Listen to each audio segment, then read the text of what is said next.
I almost just filmed this in slow motion, which would not have been the first time that I have done that.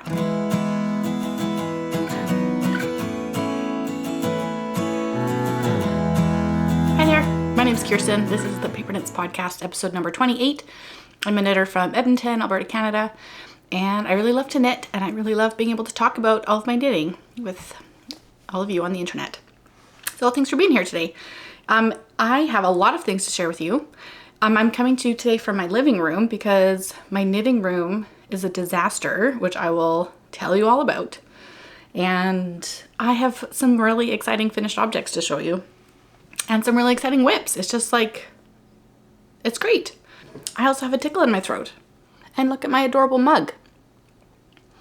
This is from Shelly's, I think it was Shelly's Artistry. And I don't think she's making anymore. She used to come to all of the like yarn shows and stuff in the area. And I finally bought a cat mug from her, and thank goodness I did, because yeah, I don't think she's making anymore. So it's been a little while since I've sat down just to like film a normal podcast episode. My last one was like a what I knit in a week kind of thing. And which was fun. I enjoyed doing that. And hopefully you guys enjoyed it too. But yeah, this one will be back to kind of like typical, like my finished objects and my whips and whatever. Also some life updates, because I'll tell you about that. But first, let me tell you about my beautiful Affric sweater. So this is my first finished object. This is the Affric sweater by Rebecca Clow of the Crayabea. This is a test knit that I did for her, and the pattern's gonna come out here at the beginning of October. I'm really happy with it. I think it's like 11 degrees outside right now. And I have a candle going, I have my tea, I have a worsted weight sweater with mohair. It's probably still not quite cold enough for that. I'm also wearing no socks because I had to balance it out somehow, but I'm so ready for some like crisp fall weather so that I can wear this sweater, and I'm really happy with how it turned out. So this is top down raglan sweater with different like colorwork bands throughout it. Mine used one main color and then 3 contrast colors, which is what the pattern suggests. Some people kind of did some different things. It's a 17 stitch gauge, which I had a tough time getting. And so I had bought my full sweater's quantity worth of some Gathering Yarns Haynes Creek Heathers, which is worsted / Aran. Let me check the yardage on it. 180 meters per 100 grams. And yeah, I couldn't get gauge with just that. And so then I ordered a bunch of mohair, sight unseen, and I'm like really happy with how my colors matched up. So I'm also holding it with Anaskarn tin silk mohair. And that like really helped get the gauge that I needed. I definitely still could have like altered my needle sizes a little bit. My colorwork sections ended up being a little bit tighter than the plain stockinette. I did go down a needle size doing the plain stockinette. I think what I should have done, the plain stockinette is on gauge. The colorwork sections are a little bit tight. So I should have gone up even yet again another needle size. I knit mine with 5.5 millimeter needles for the colorwork, and I guess I should have gone up to 6. That just felt excessive to me, I guess. Whatever, it's fine. So I did get a little bit of like rippling. You can see there's like a little bit of extra fabric right here from the difference in gauge between the colorwork section and the plain stockinette. I tried to block it out as like even as I could, but it's just how it goes sometimes. So I think it'll be okay.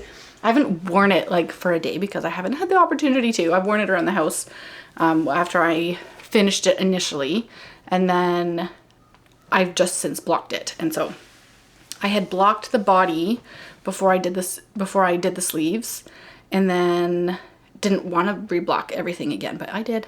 And so yes, and it's like, it's soft and cozy, and I really like my color choices, which I basically just exactly copied from Rebecca's sample. And although now that I see other pictures of hers is definitely more gray and mine is definitely blue. But yeah, I like the vibe that I ended up with, and I like the different motifs. They're a pretty short repeat, and so it was easy to kind of get in the hang of things and go with it. It was a little bit excessive having main yarn plus a mohair for like multiple colors. There were some times where there's only like one row of the contrast color, so I would like keep the other ones attached and then keep going, and it was like a little bit of yarn management chaos, which I don't love doing, but it was worth it. So yes, all done. I just submitted my feedback form for Rebecca. It was like a pretty smooth test. Like I don't think there was any really big things that came up. So you cast on directly onto the body and start knitting, and then you come back and pick up for the collar. And I did a different pickup rate than what Rebecca suggested in the pattern, as did a lot of other people. And so I don't know if she's gonna adjust that. It really bugs me when things are really tight around my neck. I almost still could have picked up more stitches. But I think it'll be okay. And I'm not finding the mohair itchy, which is nice. Like the fabric of this is really nice. So hopefully this doesn't bother me around my neck. That's like my neck and my forehead are like where I get sensitive to wool. So, and what else about it? Total, I used 1,855 meters of everything all together. I did put my very specific yardages of all of my yarns on my Ravelry page, and I added up my cost for my sweater. So because I had to add the mohair on top of it, the Haynes Creek Heathers is like quite an affordable yarn. It's $14 a skein. But that's what I paid with my, I think that was with my like 5% discount at the Fibre Nook, because I have one of their tote bags. And the Sanisgarn mohair was $12.25 a skein, and altogether I paid, I can't do math in my head, so overall it was $125.25 for my sweater, and it would have been about half of that if I hadn't had to double up my yarn. But you know what, it's fine. I will definitely use that Haynes Creek Heathers again. I really liked it. Also, Gathering Yarns is a local business, although they source their yarns from like all over the place. And I actually forgot to grab some of my purchases that I have made. I bought some more of their yarn. Okay, I'm seeing now in my notes that I did in fact go up to 6mm for the color work on the sleeves, and I did not re-measure my gauge. And so, yeah, I did not want tight bands along my sleeves for sure. I did lengthen the whole sweater pattern just a little bit. I think in Rebecca's sample, after this last color work section, she goes straight to the ribbing, and I knit a bit more than an inch before I did that. I think I like the length on it. I'll have to see how it feels like as I wear. I think I probably could, my tendency is to like go, like feel more comfortable with a longer sweater. Sometimes I don't knit a longer sweater because I'm like, it's done, it's fine. So I'll see how this feels. I have a lot of yarn left over. Would I go back and rip out the entire ribbing and add more length? Probably not. And I'm currently on a mission to use a bunch of my leftover yarn for my stash, and I had a lot of leftovers from this, and I'm not sure what I'm going to do with it. Maybe make a matching like colorwork toque and mitten set would be like really cute, and I feel like this would be a really nice fabric for that. I should like rub it on my forehead and see how that feels in a toque form. But yeah, there's my Affric. So stay tuned for when the pattern will actually get released. And yeah, there's a lot, I think I said this last time, but a lot of fun color combinations that people did. So look through the tester pages like once they're done for some color inspo, because yeah, they look really nice. Okay, my other very exciting finished object. Are you ready? Ta-da!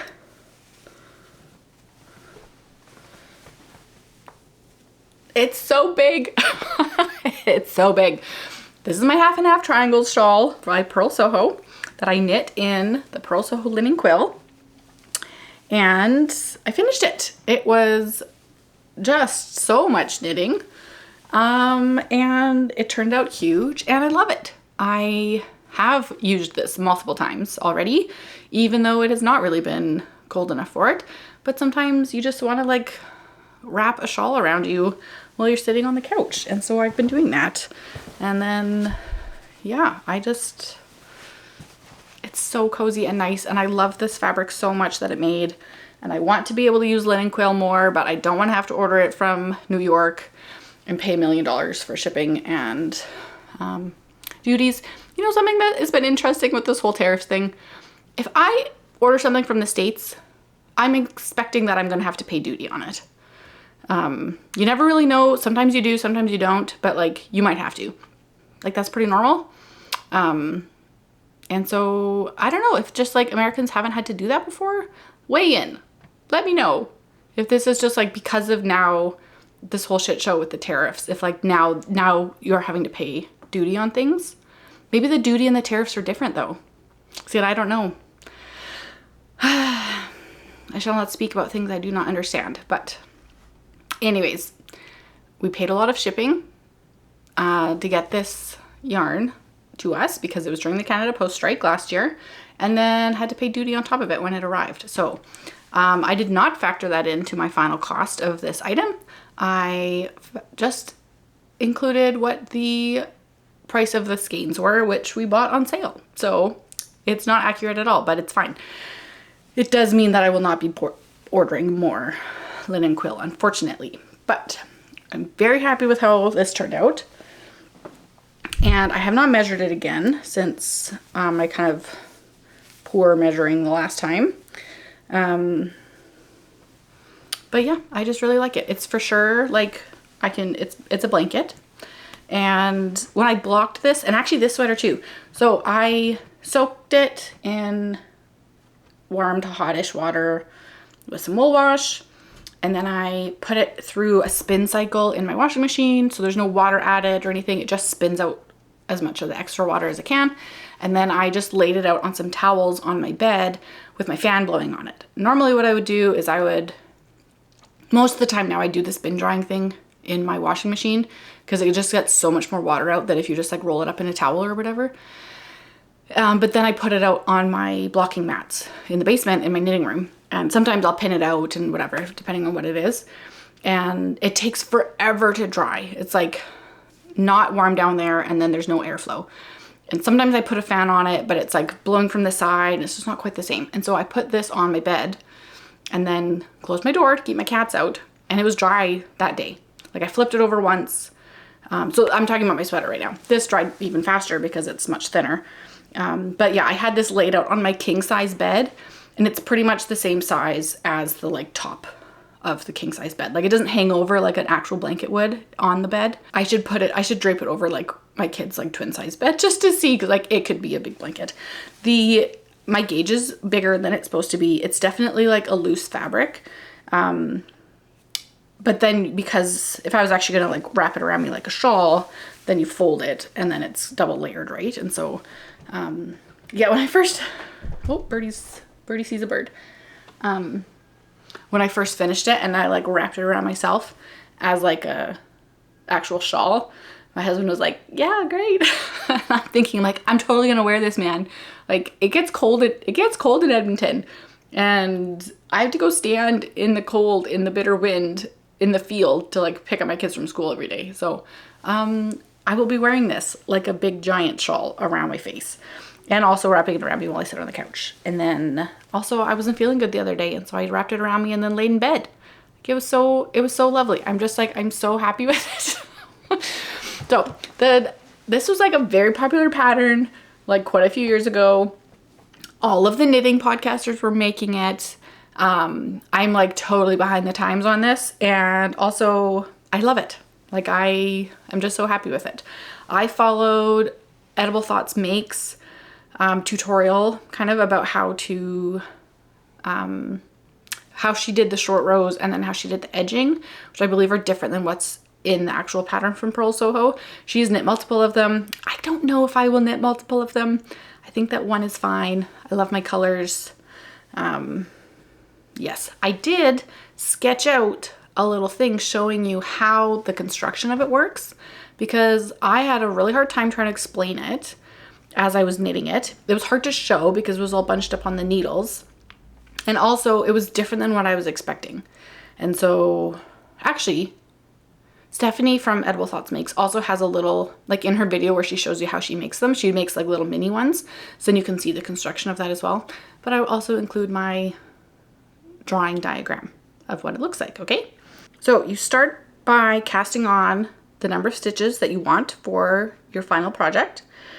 That comes in a big and a bigger size.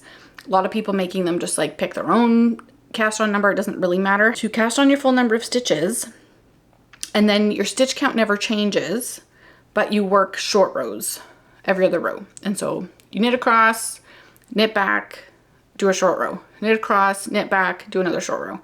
And when you first start, your rows are however 250 stitches long, and then it's 249 stitches, and then 248 stitches, and 247 stitches. And you get smaller and smaller and smaller until you get to those final stitches, the very like tip of your first triangle. And so you can kind of see my like garter, these are my garter ridges to represent that. And you'll see that it is still on the needles. That big long diagonal is on the needles. And so then once you finish with your first half of the triangle, you switch to your other color. Because I was doing German short rows, so you have your like double stitch to resolve.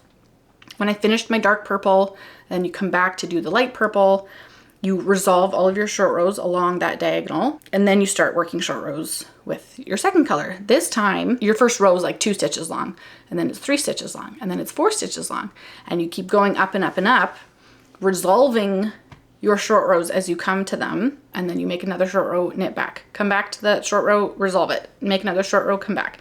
And you just like go and go and go. But that means that your rows are getting longer and longer and longer every time. And so I don't know which half felt longer. They both felt like they took a really long time. What you end up with then, once you have knit all the way across all of those dark purple stitches that are still on your needle, you end up with a vaguely square shape with 2 triangles of different colors, but also you'll notice that the garter ridges are facing different directions. So I did not realize this when I started. It doesn't matter. You can't like visually tell the difference really. I did notice it when I was laying it out to dry, that it was hard to get it kind of into a square shape because those garter directions want to pull and stretch in different ways. Mostly I'm sharing this just for fun fact's sake. Like, it was interesting to me that the construction worked out this way, and it's like pretty clever. I think that's why people like the pattern and why people made multiples of them. As I said, I don't know if I will be making multiples of them, but never say never. So in total, I used 2,067 meters, about 2.6 skeins of each color. And I had 3 of each. So I've got, yeah, about a half skein left over of each of them. Don't know what those will turn into. And the yarn is fingering weight. It's 50% wool, 35% alpaca, 15% linen. And it comes in 400 meters per 100 grams. As I said, I did not include the shipping and duty cost to my cost of yarn, which is not accurate, but it's fine. So overall, I paid, just for the yarn itself, $112.17. And I was surprised when I calculated that because I thought just the cost of the yarn itself would be like quite a bit more than that. So then I was like super pleased about that. Part of why I was motivated to finish this in this last month is because I really wanted to add it to my spreadsheet because I knew it was going to be a lot of yardage. And so to get like 2,000 meters out of my stash is a lot. And that I got out of my stash, like I got this at Christmas last year. So like that was a lot to add to my stash in 2025 and a lot to exit my stash in 2025. And so I feel quite pleased about that. I still need to knit 5,000 meters if I'm going to balance out my in versus out. And that is not including the yarn that I haven't added to my spreadsheet yet that I bought a couple weeks ago. That's not going to happen, but it's fine. Those are my FOs. Before I get to whips, let me tell you about the adventure that I have had in the last month or so. Not quite a month. My kids started school at the start of September. I was very excited to have a whole bunch of time that was not being taken up by anything else other than what I wanted to do. However, I then found a weird bug on my knitting, and it's really derailed things the last few weeks. It's mostly resolved now, but my knitting room is still a mess, which is why I'm not in my knitting room right now. yeah, it's been a really big process. And so my whip that I will show you here soon, I had made my swatch and it was blocking on a blocking mat, but in my kitchen. And I carried my blocking mat downstairs with my 2 swatches on it. I went to go measure them downstairs and I picked up a swatch, and then there was this wriggling thing underneath of my swatch, and it was like I blacked out. It was just not good. It was a larva of some kind. I thankfully took a couple of pictures of it before I killed it. I should have taken much more detailed pictures, because little did I know I was about to spend hours of my life looking up pictures of larvae. And you know what? I hate bugs. They, like, great. You go live your life somewhere away from me. I don't want to have to see you or touch you or interact with you in any way, please. And so then when there was this larva on my knitting, it felt very invasive. And yeah, it was a lot. So I just see a bug now. I'm like freaking out about bugs in my house now. So let me see what that one is. One kind of fly. I thought it was a moth larva. Like, I see knitting and I see a larva, then I think moth, like a clothes moth, and it's gonna eat all of my sweaters and all of my yarn stash and ruin my life. I then proceeded to quarantine all of my yarn but just basically like dump out all of my bins into bigger bins. It all went into the back of my vehicle because at the time it was quite hot out, and I was like, great, I will bake it in my car. We had a little thermometer in there to like see how high it would get to, but it didn't get up to a high enough temperature for it to kill things, kill bugs. And then I went through the process of heat treating all of my yarn in the oven. I also learned so much about the life cycle of clothes moths and different types of moths and what moths are present in Alberta and what's the different morphology of larvae, if it's a pantry moth versus a clothes moth versus a regular moth that just exists outside that doesn't eat wool, versus carpet beetle larvae versus whatever else. I know so much about it now that I wish I just never knew. I still don't actually know what kind of bug it was.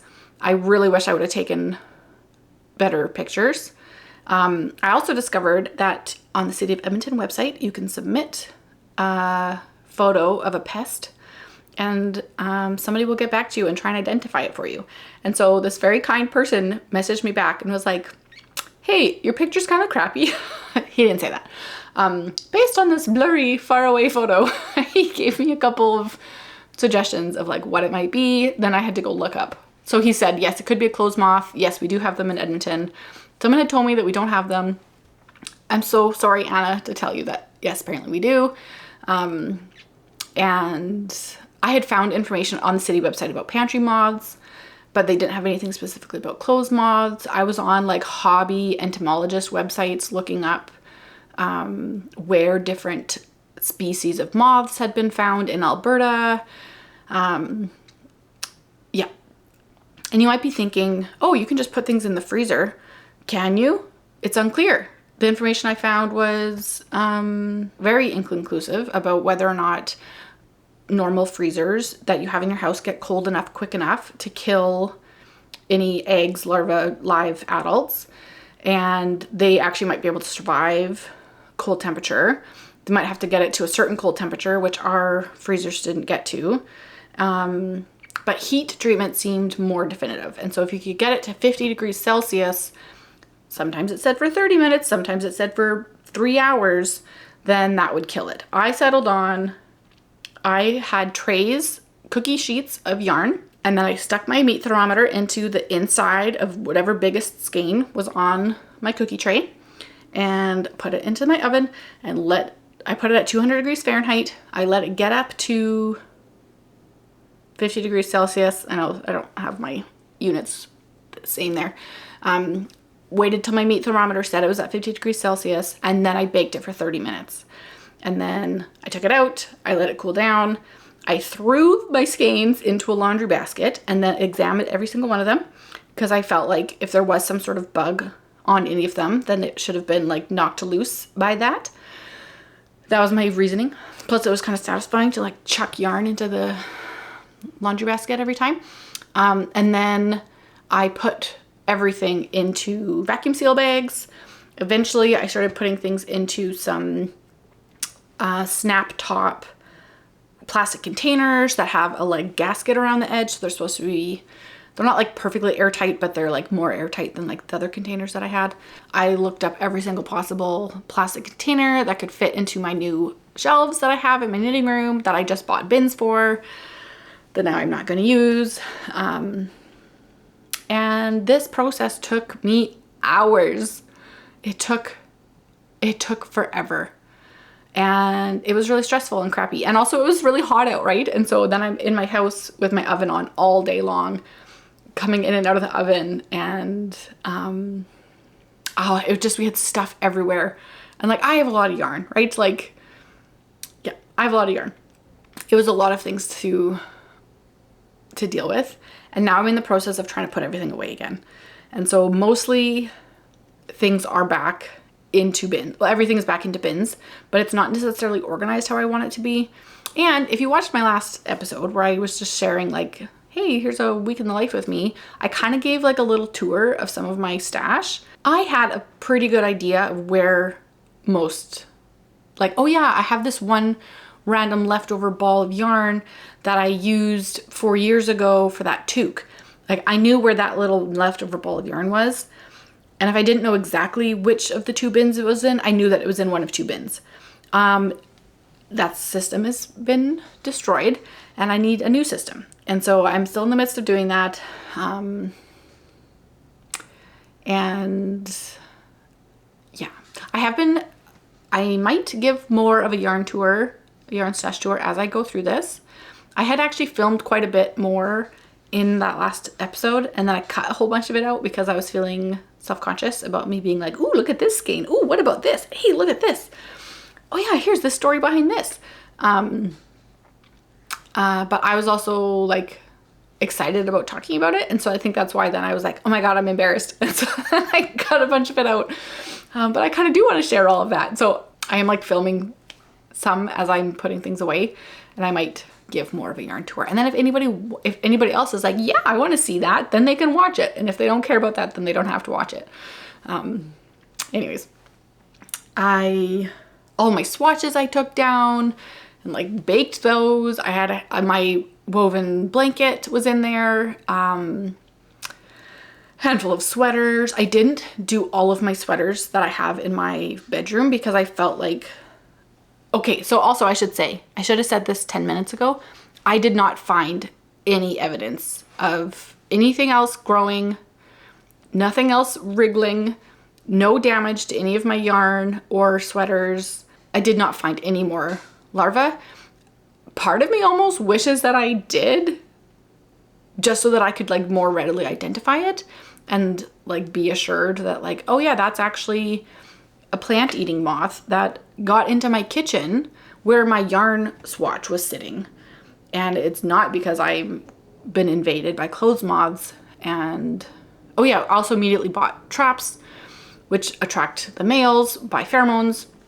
Those are in my knitting room downstairs. There's no moths in there. There's nothing flying around. It will not catch anything, but they're in there.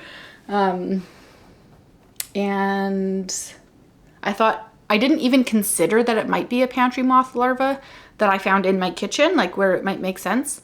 Also, apparently when they go like do you want to learn about all these bug things? I didn't want to learn about this. If you don't want to learn about this, you can skip ahead.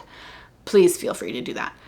Apparently with pantry moths, the larvae like eat your food, and then when they're ready to pupate, then they go like someplace random. And so you might find them in kind of a weird place, like maybe underneath of some wool swatches on your kitchen counter. And so, but I didn't even consider that it might be a pantry moth. I also haven't found any evidence of that either in my pantry, but I was like, I will throw away my food. It's fine. Please don't eat my yarn. Yeah.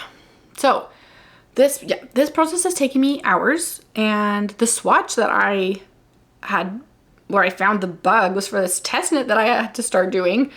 So that was some of the first yarn that I heat treated, and then I started knitting my sweater. And I think mostly now I don't feel like every time I pick it up that it's just gonna like explode with bugs, but like a little bit I still feel that way. And that is what I worked on while I sat at my kitchen table while I had yarn baking in the oven. And I could fit like, I could do 2 trays in my oven at a time, and I could probably fit like maybe like 8 full skeins of yarn on each tray. But like also lots of it was just like my little odds and ends, right? And like all my leftover sock yarn or whatever. And yeah. Oh yeah, and then I was looking for a very particular ball of yarn and I couldn't find it. And I was like, wait, I don't know where this yarn is either. So I had a garbage bag of yarn still in the back of my vehicle, which then had all of those exact skeins that I was looking for. I also still have, I have a bunch of wool fabric that is still in the back of my vehicle that I need to decide if what I'm going to do with that, because like I said, I haven't found any other evidence of bugs. Also, my brain is telling me that if you stop now, you will miss the 1 male and 1 female bug that then will reproduce and then make a million more little bugs. Yeah. Anyways, it's been quite an ordeal. As I said, it was hard to find like the information that I wanted to find online. I did find a few sources that I just like decided, Kate, I'm gonna deem you as the authority on this subject and follow what you said. That's why I did the temperatures and the time that I did. I am not that authority. If you run into the same problem, go and look at all those other things. I can send you some if you ever need. Like, found some good websites, like on university websites about bugs. It wasn't just, I also looked at a lot of Reddit threads, but like it wasn't just that. A lot of information too from exterminators, but actually I should say, one of my options was there's a business here, an exterminator here in Edmonton that has a heat chamber that you can bring everything to, and it's huge. I could have done it all at once, but I was worried, like you could take your couch there if you have bed bugs and like heat treat your couch. I didn't like the idea about taking all of my precious things into a space that is used for killing bugs, because what if I just inherit a new bug? And what if I inherit a bed bug? And we dealt with bed bugs 12 years ago, I guess now, in our first apartment, and it was horrifying. I hated it. It was awful. And I don't ever want to deal with that ever again in my life. I would not wish that experience on my worst enemy. It was very bad. I didn't want to pick up any bed bugs from this place that's meant for bed bugs. And so, yeah, I didn't do that. But I could have done that. I could have just done it all at once. But instead, I did it by myself in my oven. So, anyways, oh yeah, another thing about yarn, especially a lot of my woolly yarn, is that it like has little bits of stuff in it. There's like bits of hay in it. Mostly it's like, there's vegetable matter in it, right? And so then this little like thing would fall out of the yarn, and then I'd freak out like, oh, that's a piece of hay. No more bugs. Anyways, that is what I have been doing while my kids are at school, when my kids are home from school, on the weekends. Not all of that. I like did it in spurts. So I like did a whole bunch for like 2 weeks, and then I took a break for like a week, and then I came back to it, and now it's done. So anyways, and then I kind of was like, because I had to clear all of my, like all the furniture is still in my knitting room, but I had to clear out everything else. I was like, maybe I should paint. Maybe I should paint in here. But that's like a whole other project that I don't have the capacity for. So I don't know. Anyways, let me show you that sweater that I was working on while I was dealing with my non-existent bugs. So I think I showed the swatch before I found the bug in my what I was knitting in a week video, but this is how the sweater is turning out. So this is another test knit. for Ellis Knitwear, and it's called the Karuna cardigan. And yes, as soon as she posted this test call, I signed up for it. I knew exactly what yarn I was going to use from my stash. I had another one of her patterns saved called the Lillehammer pullover, and I was going to use this yarn for it, and I just like have never gotten around to it. And then when she posted this one, I was like, oh, I like this one even better. And so I have been really enjoying knitting this, and I was trying to convince my knitting friends to knit it with me and like sign up for the test knit too so we could do it together. And they were like, no, that's a lot of color work. But it's been so fun. I've been really enjoying it. And yeah, I don't think this will feel tainted by the whole like larva experience, even though this is like almost exclusively what I worked on during that whole saga.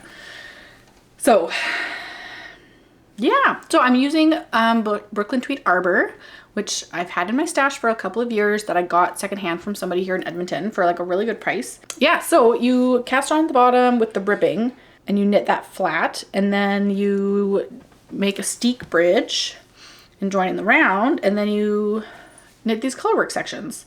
There's a break here at the underarms.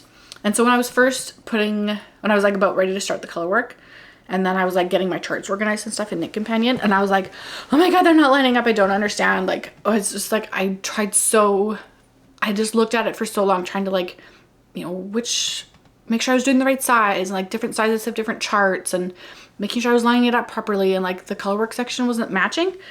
I like sent her a message and I was like, oh my God, what's going on? And then she was like, oh, that's because of the different sizes. Like, in order to grade it, there has to be a point where the color pattern changes between sizes.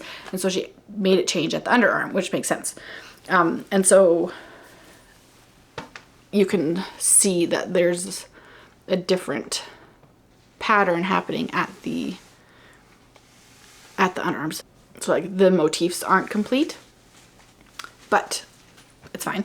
And then once you get to a certain point, then you cast on another steek bridge for the armholes.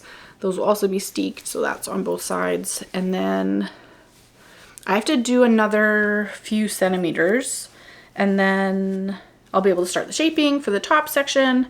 And then I think the next step is to steek it and do the button band. And then I think the next section is the sleeves. So yeah, it's like oversized, kind of like she says, it's like 80s style, very drop shoulder. And I really like it. So very happy with how this is going.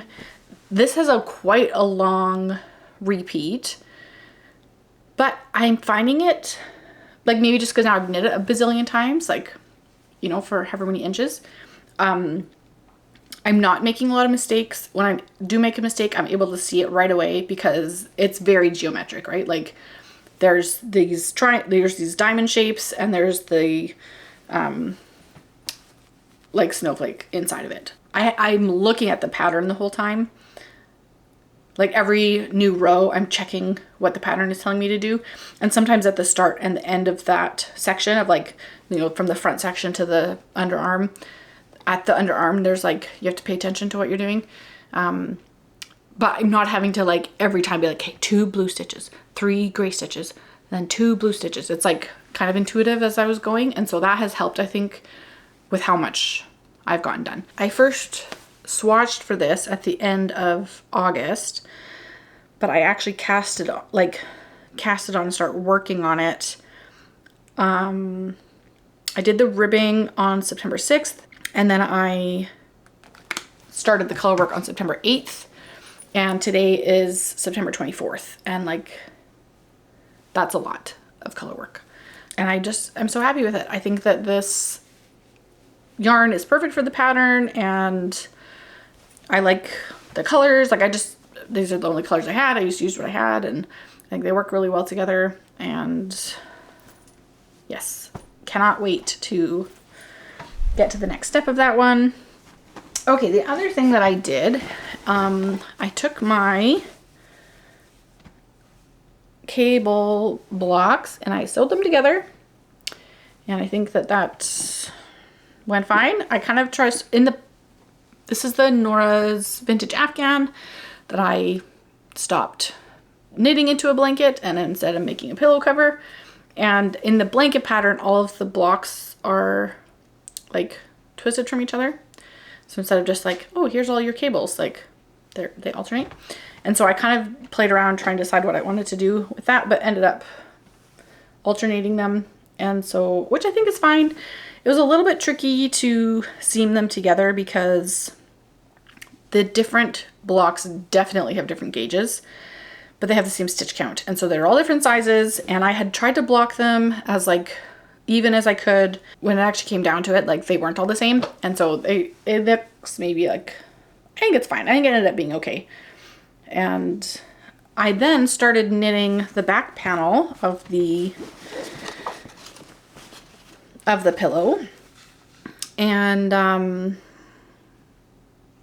kind of based on like what I knew the stitch count was on this, and I just kind of guessed how many stitches to cast on, did a little bit of math, decided, just kidding, I cast on too many stitches, but I didn't want to rip it back and redo it, and so I just like stopped knitting those last little bits, and now I have this weird, like, I think it looks like an appendix, you know, that's like, well, okay, it's not gonna do anything because I'm not gonna have enough yarn. So my plan was to just like sew it to the inside of the pillowcase. It'll be fine. I have this much yarn left, and I have a quarter of the back of the pillow done. And this is yarn that doesn't exist anymore. I can't get more of it. So we're gonna change gears. I have giant cones of machine knitting yarn, and one of them is almost this exact same color. My plan is to machine knit a back cover for this. And step one is for me to learn how to use my knitting machine. And then, yeah, this'll not be done anytime soon. I was glad to get this part of it finished. So I have a random FO that I forgot about. As I've been trying to find homes for all of my yarn, some things, I'm trying to organize things like, hey, here's partial skeins of woolly wool. Here's full skeins of woolly wool that I only have 1 or 2 skeins of. Here's sweater quantities. Here's all of my superwash, whatever.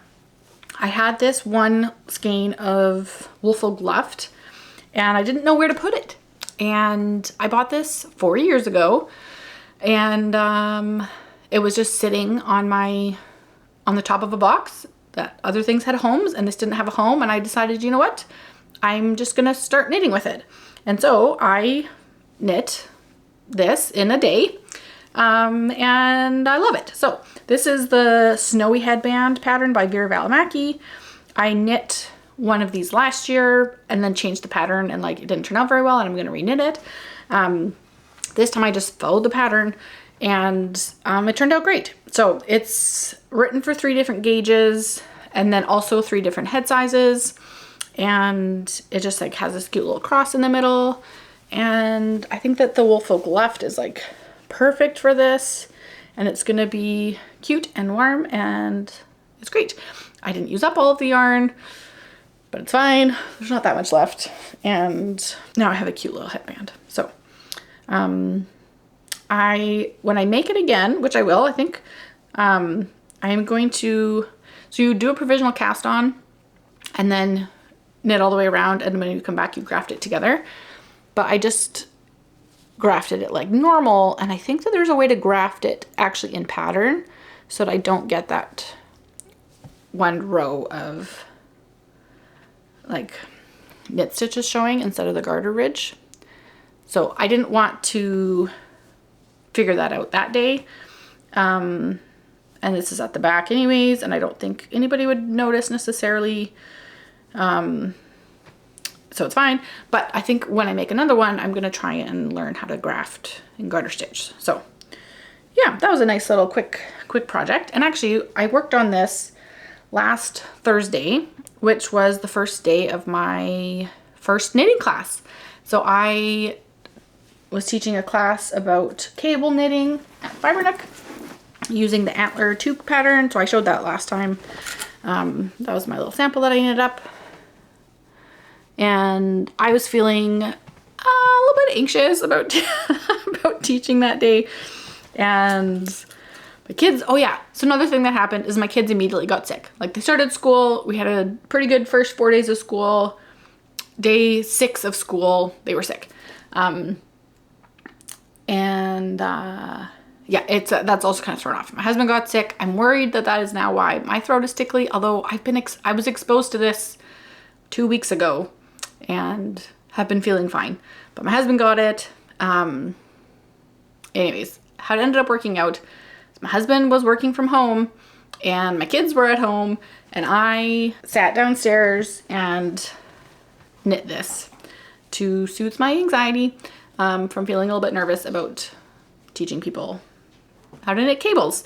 I think in the end the class went well. There's 2 people registered, and so that was kind of nice actually, because it was just like, it was really easy to demonstrate things, help them very readily if need be.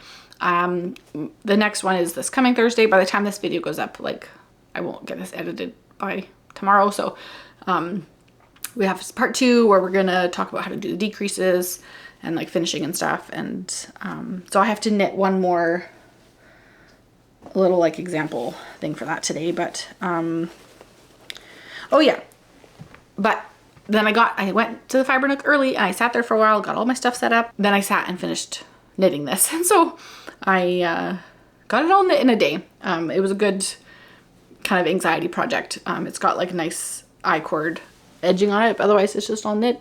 It's just all like knit stitches, right, with the garter. This part you have to pay attention where you're doing the twist, because there's special instructions about how to do that. You like knit each half separately, but I had done that before I went to the class, and so then I could just like knit back and forth until the class started. So that was nice. It was a good anxiety thing for me. And then this is my other sample that I've been working on. I can't remember if I showed this last time, but this one is a DK weight or worsted weight yarn held with a mohair, and a new mohair to me. So I will talk about this more once I finish it, but I think that I'm at the point now where I can start decreasing, and that's what tomorrow's class is about. So yeah, I've got quite a fewer repeats than what the pattern suggests, but it feels like it's ready to start the crown shaping. So yeah. Okay, I bought some yarn from the Knitting Loft because they were having a, I think, 25% off sale. And one of those things I bought, well, 2 of those things, was some Spin Cycle Trine, which is this like multicolored marled yarn, but like each ply is the same color. And this isn't my vibe, but it does look like the Edmonton Oilers colors. And so I am knitting toques for my kids because they love orange and blue, because they love the Oilers. And so here's toque number 1. I'm using the, I think it's called the Classic Cuff Hat or something by Pearl Soho. And I think I should have knit a smaller size. This one feels kind of big. So I might end up reknitting it. It's fine. These are not my colors. I don't love it. Orange especially is just like probably my least favorite color. Like, more power to you if you like orange, but it's just not my thing. So more power to my kids for liking orange and blue. I will, if it means they will wear something that I've knit for them, then sure. Currently all they wear is their other toques that I have knit them, so they will get some new toques. So one is finished. I haven't weighed it yet, but not the full ball of yarn. And then I got another skein. It was on a really good sale. I would not have bought it full price with those colors, even if it was for the kids. They don't need a full price Spin Cycle hat. But Yeah, it was on a really good sale. So I also bought some more knit blockers, like the pins, whatever, because I find I really like those ones that are like on the little combs, and I never have enough. And so I bought some more of those because they're kind of expensive, and so they were on sale. And then some other yarn that I didn't grab, so I won't talk about. But another thing that happened this month is I went to Prairie Fibre Festival in Lacombe. So Lacombe's a small city. I think it would be counting as a city now. About an hour and a bit south of Edmonton. And they have the Prairie Fibre Festival there. I went down with a friend, and my knitting group was there, and saw a bunch of people and chit-chatted, and then a bunch of us had planned to go out for lunch, and so we did that, and it was really nice. I had had a couple things in mind of what I wanted to buy, and found one of those things. It was very busy, which is good, but I was like kind of overwhelmed. We got there like right when it opened, and yeah, it was very busy. And so we did a good like lay of the land, and then I went back and circled through a couple more times and ended up buying a couple things. And so one of the things I was looking for was some more blue / purple yarn for my Sweet Shop blanket. And I bought this little mini skein set from Rose Hill Yarns, which is where actually quite a few of my colors are already from for my Sweet Shop blanket. And so yes, I really like those colors. I don't know if this one will make it in, but I think this one will for sure. And then definitely these three. So that was fun. And then they also were giving away other minis. Like if you bought something, that you got a mini skein with like free with purchase. And so I don't know if that will go into my blanket. I feel like this one is DK weight instead of these ones which are fingering. So I'm going to hold those double. And then I got these, this is Baby Story Alpaca and Mulberry Silk from Sassy String Studio, just because I've never knit with Story Alpaca before, I believe. Now that I'm saying that out loud, I've said that 2 times to different people, but right now as I'm saying it, I think that I had a skein of Farmer's Daughter Fibers Story Alpaca that went into my Birds of a Feather shawl, and I'm pretty sure that one was Story Alpaca, but whatever, it's fine. So I got 2 of these. They were on sale for like $15. I don't know why. 437 yards per 50 grams. And I don't know what I'm going to do with them yet, but I wanted to try them out. So great. Also from Sassy Strings, I bought some new stitch markers because I like just having rings and that don't snag on anything. And I looked for some yarn for my Taylor Swift blanket, which, have I told you guys about that? I can't remember, but I'll show you what I've knit so far with that. Not knitting, it's crochet. I have a collection of Taylor Swift inspired yarns from Frankie Gray Fibers. They were getting rid of their colors a few months ago, and so I bought a bunch. And but I don't have all of the albums, and so it's like inspired by the different album covers. But I don't have all of them, and so I went in search of a few. I will show you my inspo pictures that I brought. There's my little note in my phone to like remind me what to look for. Speaking of me not liking orange, orange is the color palette for the next Taylor Swift album that comes out next week. I just don't really like that, Taylor. So, but I did find a skein of yarn at New Mana that is mostly, it actually looks quite a bit like the cover. It's like mostly kind of the like teal greeny color and then orange. And so it's not like all orange. So, it's actually kind of like this color, which this one is from the debut album from Frankie Gray Fibers. This one is just their Eras Tour colorway. I'm not knitting. I'm going to say that every single time I talk about this project. I'm crocheting little squares, and I am using, it's called the Color Salad Blanket by Rafamusa Designs. And you can buy the pattern itself, or you can look at the tutorial on her blog. And so I'm just using the blog one. And, but it's like a, it's kind of like a granny square, but it doesn't have holes in it. And so I just like how that looks. And so the vision is to have a bunch of all these different squares representing all the different album covers and then sew them all together. So I don't know how many I have done so far. I have 5 of the debut ones here. I think I have 2 more in my actual project bag. I have 2 or 3 more of these ones in my other project bag. I've kind of been switching between colors because just to like keep it interesting. I don't know how to follow crochet patterns super well, and so kind of every time I do it, it's a little bit different, but I don't think you can really tell at the end of the day. Just like I always find at the start of a new round, I'm never really quite sure what to do. And so this one has you like chain 2 and then do a double crochet, but then it says not to count the chain 2 as a stitch. But sometimes my stitch count is off and I have to count that chain 2 as a stitch. And so, but not always. Sometimes I don't have to do that. And I don't understand really why. But yes, I think it's okay. I'm going to block all of my squares out to try and make them the same general size. And I initially made one with a bigger size crochet hook and then decided to go down. And I am doing an extra round versus what is on the pattern. And so, yeah, I like them.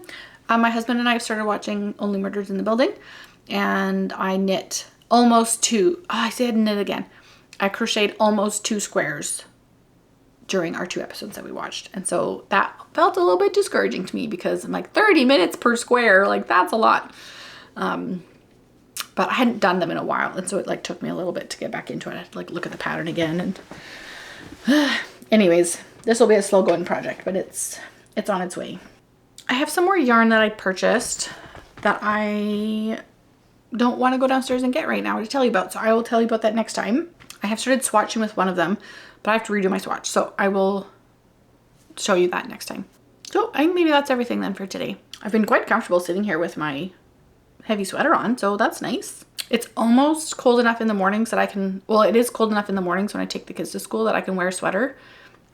But like pretty much when I get home, I have to take it off again. And in the afternoons, then it's still been like 24 degrees when I go to pick them up. And so then I'm in a t-shirt. I'm ready for some fall weather and the leaves are starting to turn. I think we're going to go on a little walk through the river valley this weekend because I want to take some pictures, like some faux pictures of this and a couple other things. And I feel like the fall colors would be a nice vibe for that. So we'll see if that happens or not. I do not like having my picture taken. You'd think I would be more used to it when I like sit and speak to a camera doing this, but yeah, I don't enjoy it, so I should practice. I wish I had more pictures of me wearing all of my finished sweaters, so that means I just need to like deal with it and take more pictures of myself. So anyways, I hope that your September has had less larvae in it. It has been a tough month in the world. Shout out to the people who are doing the work of dismantling oppressive systems in the world. Not shout out to the people who are benefiting from those oppressive systems. As always, I hope that your knitting and crocheting and making is bringing you a sense of joy and peace in like some pretty heavy times, and it definitely is for me. The bug thing didn't help my knitting feel safe, but I feel like that's resolved now. And maybe I'll have a painted knitting room to show you next time. But no promises there. So yes, that's all for me for now. Happy knitting, and we'll see you next time. Bye.